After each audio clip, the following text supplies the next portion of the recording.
Spider-Man swings to where the Avengers are fighting the mindless ones. He finds Kitty Pryde and asks her to let the other X-Men know that he had a little mind swap situation with Doc Ock, but now he's back in his own body. Suddenly, the orb unleashes the Watcher's eye that possesses knowledge of every secret. Spider-Man's spidey sense goes haywire. Turns out the spider that bit him also bit someone else, and that someone is Cindy Moon. Cindy tells her parents about her uncontrollable web-spinning powers.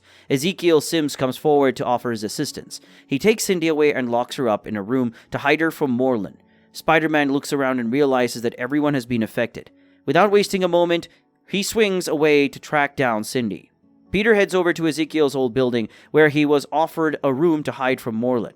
He remembers that Ezekiel had actually created this room years before he even knew Peter's true identity. It suddenly dawns on Peter that Ezekiel had known his secret all along.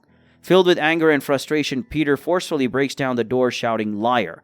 As he steps inside, a pre-recorded message from Ezekiel starts playing.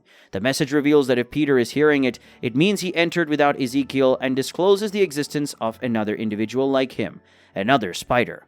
But before the message can explain why Ezekiel kept this information from Peter, Peter shoots a web line that shatters the screen, abruptly ending the recording. Peter tells Cindy that he is there to free her, but she tries to warn him that Morlun will come if he does. Peter, confident that Morlun is gone, opens the sealed door. Cindy gets angry and says, "You idiot, you've killed us all," and attacks him. During their fight, Spider-Man realizes that Cindy is faster than him and has a better spider sense, but lacks the strength that he possesses. Cindy warns him that Morlun will find out about her and devour them. Peter informs her that Morlun is dead, and she is now free. Overwhelmed with joy, she screams, "I'm free." Before she leaves, Spider-Man reminds her to not use her powers in public. So she creates a costume out of her spider webs and asks Spider-Man to call her Silk. She swings away and Spider-Man struggles to keep up with her. Suddenly, he notices that, contrary to his usual experience, his spider sense is actually guiding him towards her instead of away from potential harm. This is a completely new occurrence for him, as he has never been led towards someone or something before. Silk reaches her old home and discovers that her family has moved away. Spider-Man promises to help her find them again. Cindy asks where Morlun died, and when Peter reveals that he died twice, she becomes angry and slaps him. She argues that if Morlun came back once, he could come back again, and that Spider-Man setting her free was all for nothing. Spider-Man attempts to flee, but she pulls him back with a web line and warns him that they are all in danger. She asks if he can feel it, and Spider-Man realizes that his spider sense is out of control. It's pounding, screaming, not just in his head, but also racing through his veins like he never felt before.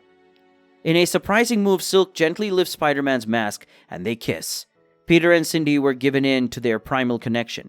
When Cindy tried to remove Peter's mask, Peter insisted the mask stay on.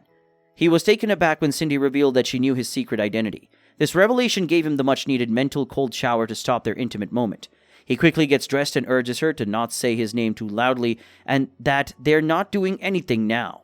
Both of them took a moment to reflect on what just happened. Silk admitted that she didn't know what had come over her, but she felt a basic primal connection.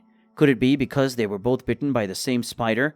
Peter began to question whether it was a mistake to set Cindy free, and if he should reconsider putting her back. But Silk assured him that the damage was already done.